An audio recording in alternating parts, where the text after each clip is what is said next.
I am honored to be here with you today because, let's face it, you accomplished something I never could.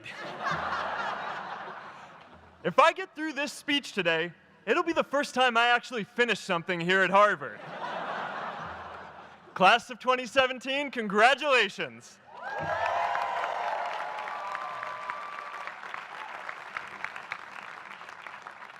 Now, I'm an unlikely speaker today, not just because I dropped out, but because we're technically in the same generation. We walked this yard less than a decade apart. We studied the same ideas and slept through the same Act 10 lectures.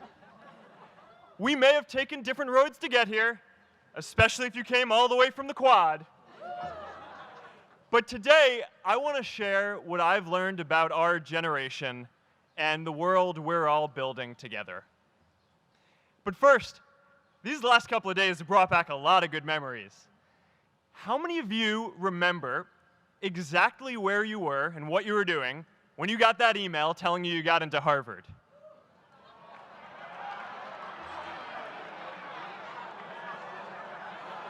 I was playing the video game Civilization, and I ran downstairs and got my dad, and for some reason, his first reaction was to video me opening the email.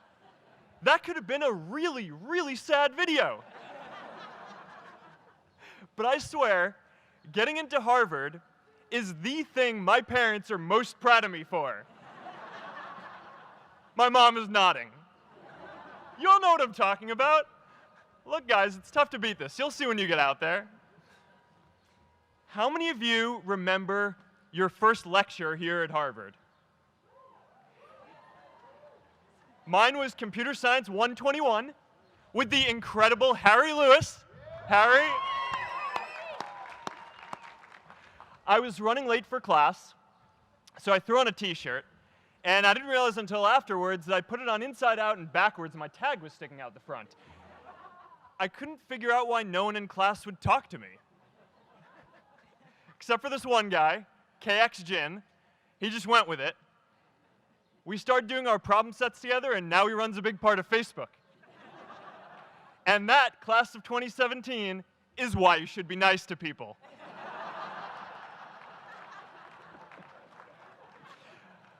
But my best memory from Harvard is meeting Priscilla.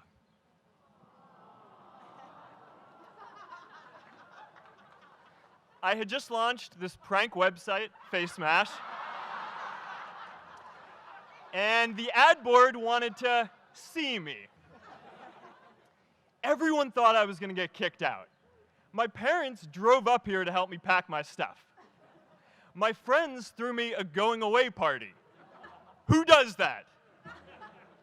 As luck would have it, Priscilla was at that party with her friends, and we met in line for the bathroom in the Foho Bell Tower, and in what must be one of the all-time most romantic lines, I turned to her and said, "I'm getting kicked out in 3 days, so we need to go on a date quickly." Actually, any of you graduating today can use that line. "I'm getting kicked out today. We need to go on a date fast." I didn't end up getting kicked out. I did that to myself. Priscilla and I started dating, and, you know, that movie made it seem like FaceMash was so important to starting Facebook. It wasn't. But without FaceMash, I never would have met Priscilla. And Priscilla's the most important person in my life. So you could still say it was the most important thing I built in my time here.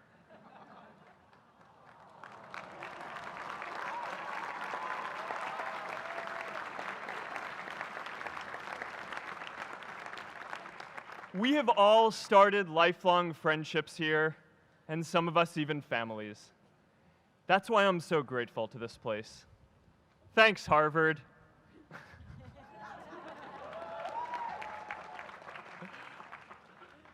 Today, I want to talk about purpose.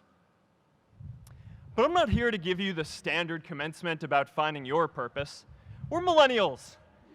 We try to do that instinctively. Instead, I'm here to tell you that finding your purpose isn't enough.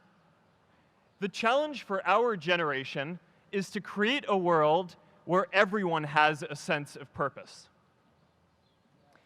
One of my favorite stories is when JFK went to go visit the NASA Space Center, and he saw a janitor holding a broom, and he asked him what he was doing, and the janitor replied, "Mr. President, I'm helping put a man on the moon." Purpose is that feeling that you are a part of something bigger than yourself, that you are needed, and that you have something better ahead to work for. Purpose is what creates true happiness. And you are graduating at a time when this is especially important.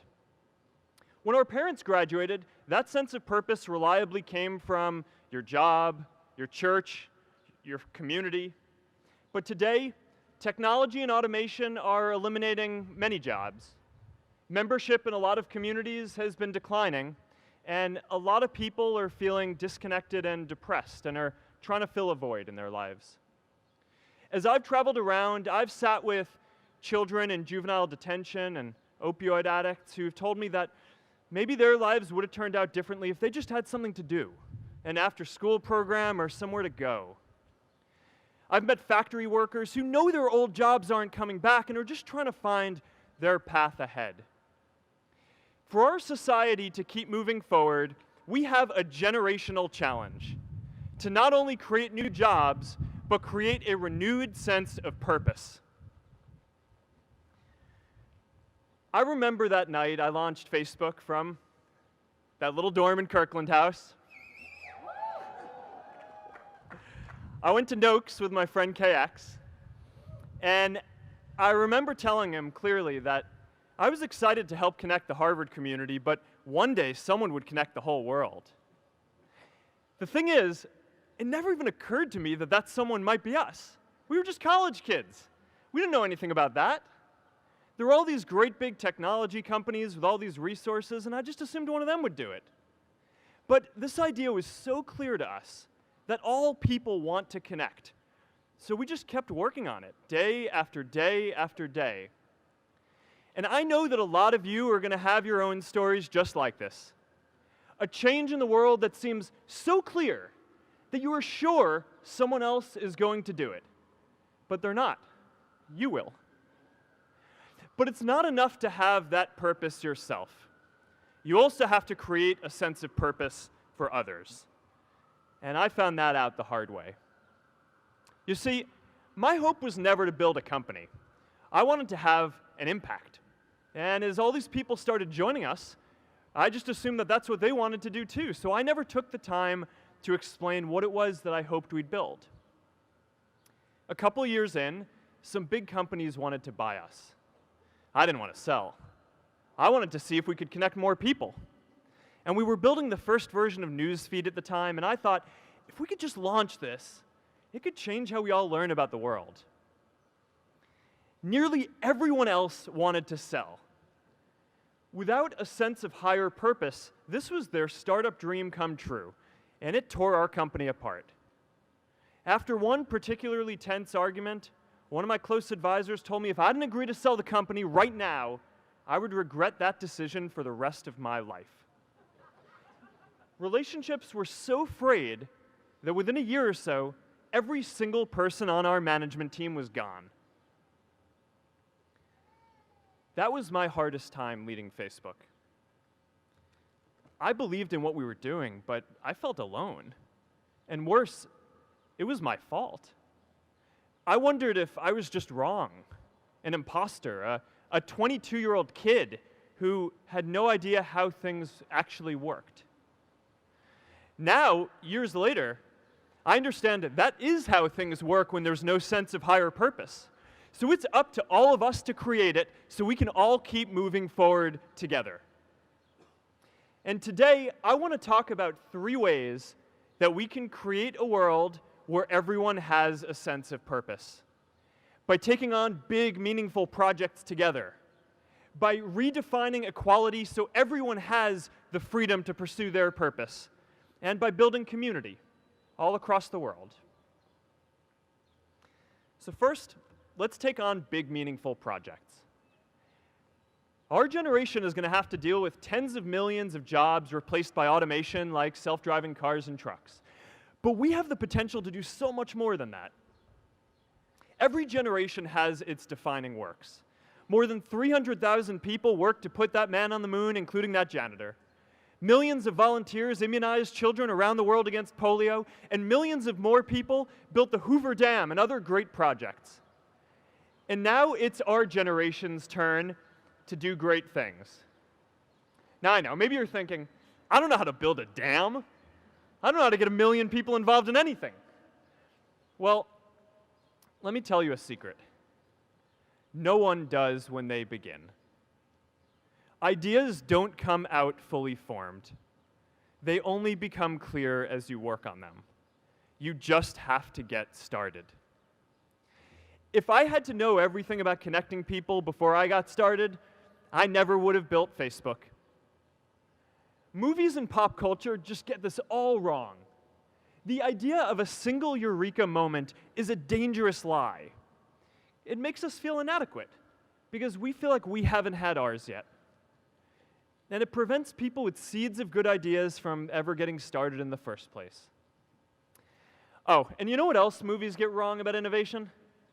No one writes math formulas on glass, okay? All right? That's not a thing, okay? It's really good to be idealistic, but be prepared to be misunderstood. Anyone working on a big vision is going to get called crazy, even if you end up right. Anyone taking on a complex problem is going to get blamed for not fully understanding it, even though it's impossible to know everything up front. Anyone taking initiative will always get criticized for moving too fast because there's always someone who wants to slow you down. In our society, we often don't take on big things because we're so afraid of making mistakes that we ignore all the things wrong today if we do nothing. The reality is, anything we do today is going to have some issues in the future. But that can't stop us from getting started. So what are we waiting for? It is time for our generation-defining great works. How about stopping climate change before we destroy the planet and getting millions of people involved, manufacturing and installing solar panels? How about curing all diseases and getting people involved by asking volunteers to share their health data, track their health data, and share their genomes? You know, today, our society spends more than 50 times as much treating people who are sick as we invest in finding cures so people don't get sick in the first place. It makes no sense. We can fix this. How about modernizing democracy so everyone can vote online? And how about personalizing education so everyone can learn? These achievements are all within our reach. Let's do them all in a way that gives everyone in our society a role. Let's do big things, not just to create progress, but to create purpose.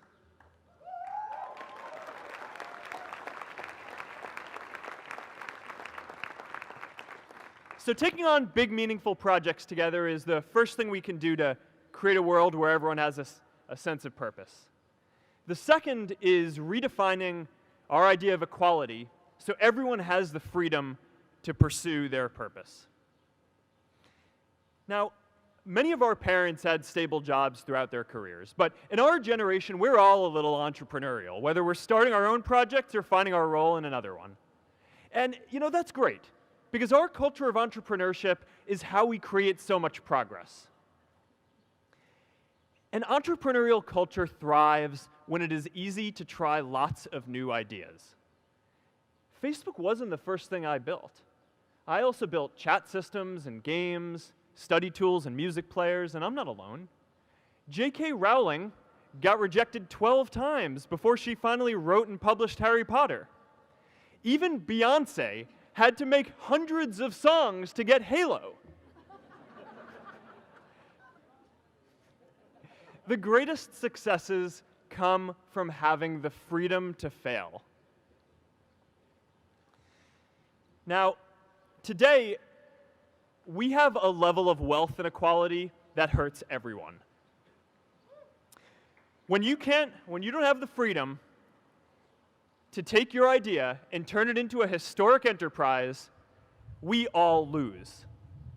And right now, today, our society is way over-indexed on rewarding people when they're successful, and we don't do nearly enough to make sure that everyone can take lots of different shots. Now, let's face it, there is something wrong with our system when I can leave here and make billions of dollars in 10 years, while millions of students can't even afford to pay off their loans, let alone start a business.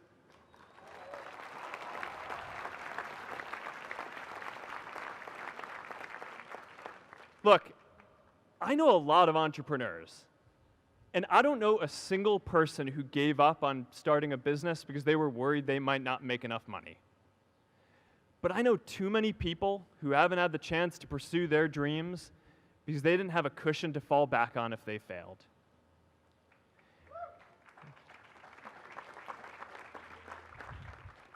We all know you don't get successful just by having a good idea or working hard. You get successful by being lucky too. If I had to support my family growing up instead of having the time to learn how to code, if I didn't know that I was going to be fine if Facebook didn't work out, then I wouldn't be standing up here today. And if we're honest, we all know how much luck we've had to get to this point in our lives. Every generation expands its definition of equality. Previous generations fought for the vote and civil rights. They had the New Deal and Great Society. And now it's time for our generation to define a new social contract.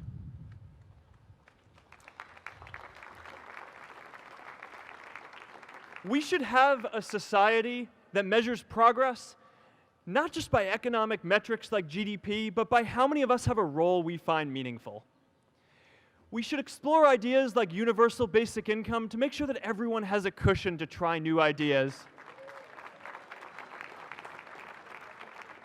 We're all going to change jobs and roles many times, so we need affordable childcare to get to work and healthcare that's not tied to just one employer. And we're all going to make mistakes. So we need a society that's less focused on locking us up and stigmatizing us when we do. And as our technology keeps on evolving, we need a society that is more focused on providing continuous education through our lives.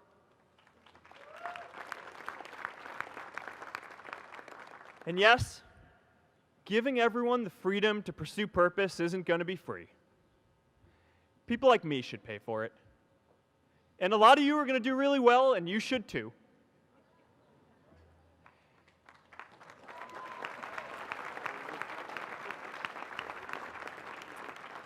That is why Priscilla and I started the Chan Zuckerberg Initiative and committed our wealth to promoting equal opportunity.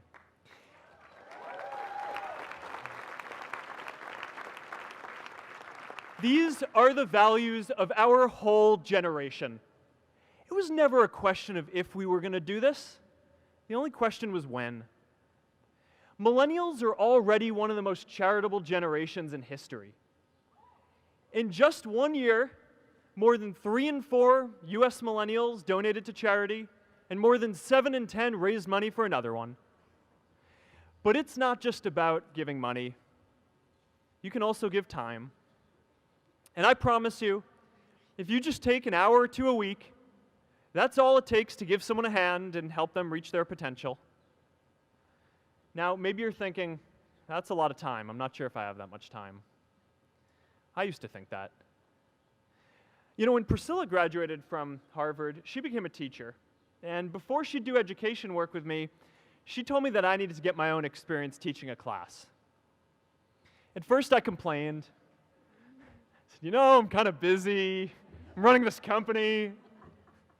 But she insisted. So I taught an after-school program at the local Boys and Girls Club on entrepreneurship.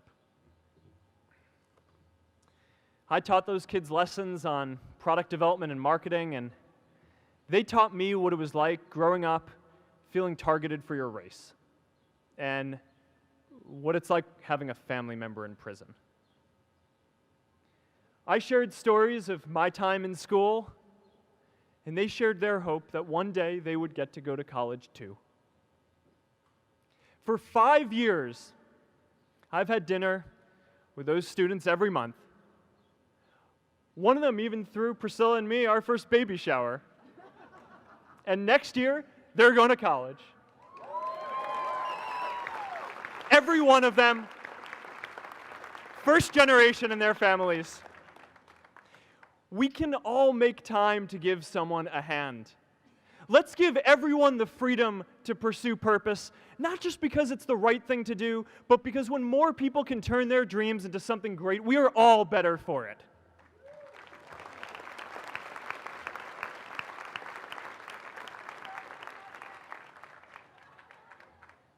Purpose doesn't only come from work. The third way we can create a sense of purpose for everyone is by building community. And in our generation, when we say purpose for everyone, we mean everyone in the world. Now, quick show of hands.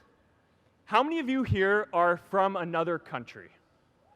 All right, now keep your hands up. How many of you are friends with one of these folks? Now we're talking. See, we have grown up connected. In a recent survey of millennials around the world, asking what most defines our identity, the most popular answer wasn't nationality, ethnicity, or religion. It was citizen of the world. That's a big deal. Every generation expands the circle of people we consider one of us. And in our generation, that now includes the whole world. We understand that the great arc of human history bends towards people coming together in ever greater numbers, from tribes to cities to nations, to achieve things that we could not on our own. We get that our greatest opportunities are now global. We can be the generation that ends poverty, that ends disease. And we get that our greatest challenges need global responses too. No country can fight climate change alone or prevent pandemics. Progress now requires coming together, not just as cities or nations, but also as a global community. But we live in an unstable time. There are people left behind by globalization across the whole world. And it's tough to care about people in other places when we don't first feel good about our lives here at home. There's pressure to turn inwards. This is the struggle of our time. The forces of freedom, openness, and global community against the forces of authoritarianism, isolationism, and nationalism. Forces for the flow of knowledge, trade, and immigration against those who would slow them down. This is not a battle of nations. It is a battle of ideas. There are people in every country for more global connection, and there are good people against it. And this isn't going to be decided at the UN either.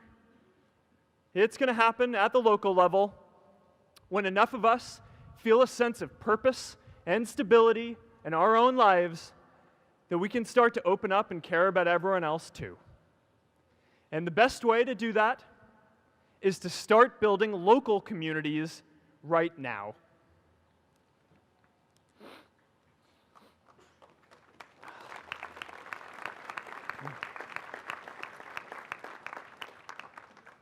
We all get a lot of meaning from our communities. Who here's from Elliott House? How about Lowell? I know you guys found community because you literally live right on top of each other. And Mather? I'll just leave that there. Whether our communities are houses or sports teams, churches or a cappella groups, they give us that sense that we are a part of something bigger, that we are not alone. They give us the strength to expand our horizons. And that's why it's so striking that over the past few decades, membership in all kinds of communities has declined by as much as 1/4.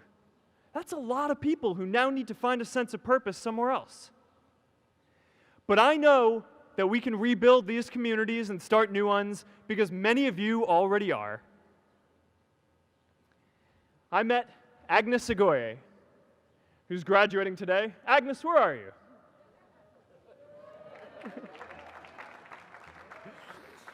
Agnes spent her childhood navigating conflict zones with human trafficking in Uganda, and now she's trained thousands of law enforcement officials to keep communities safe.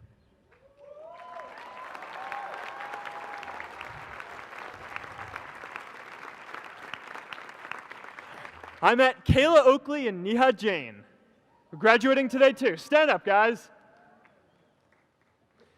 Kayla and Neha started a nonprofit that connects people suffering from chronic illnesses with people in their communities who are willing to help out.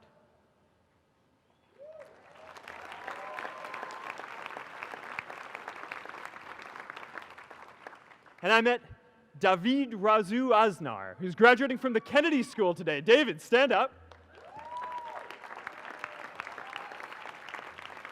David is a former city councilor who fought to make Mexico City the first Latin American city to pass marriage equality, even before San Francisco.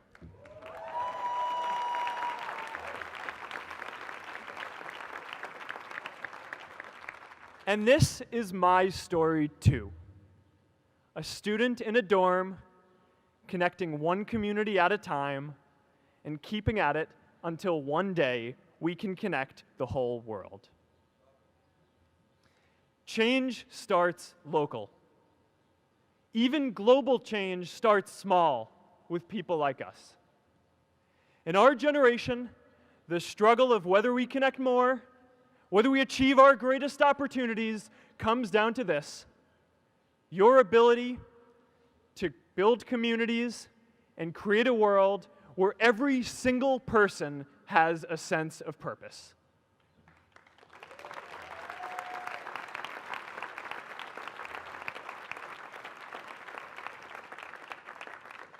Class of 2017, you are graduating into a world that needs purpose, and it's up to you to create it.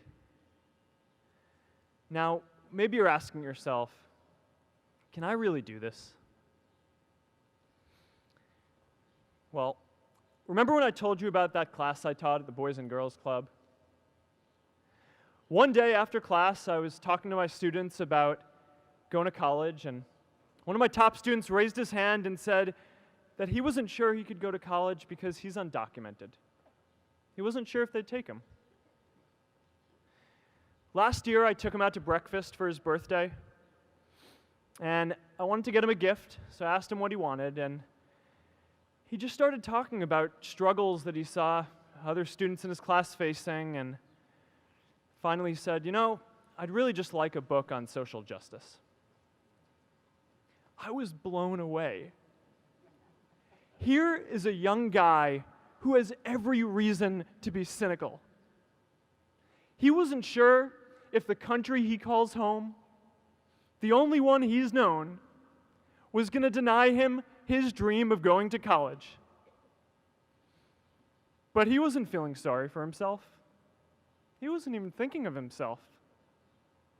He has a greater sense of purpose, and he's going to bring people along with him.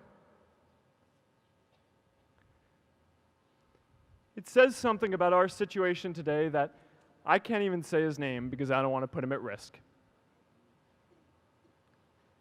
But if a high school senior who doesn't know what the future holds for him can do his part to move the world forward, then we owe it to the world to do our part too.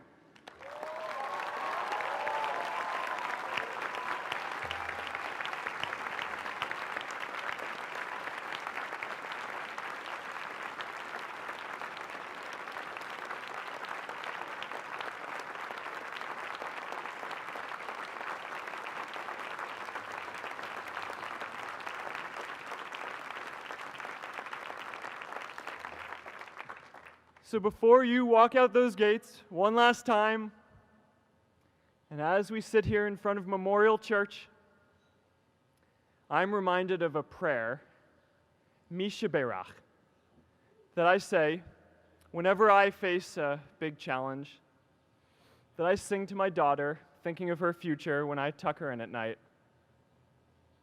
And it goes, "May the source of strength, who's blessed the ones before us, help us find the courage to make our lives a blessing." I hope you find the courage to make your life a blessing. Congratulations, class of 2017. Good luck out there.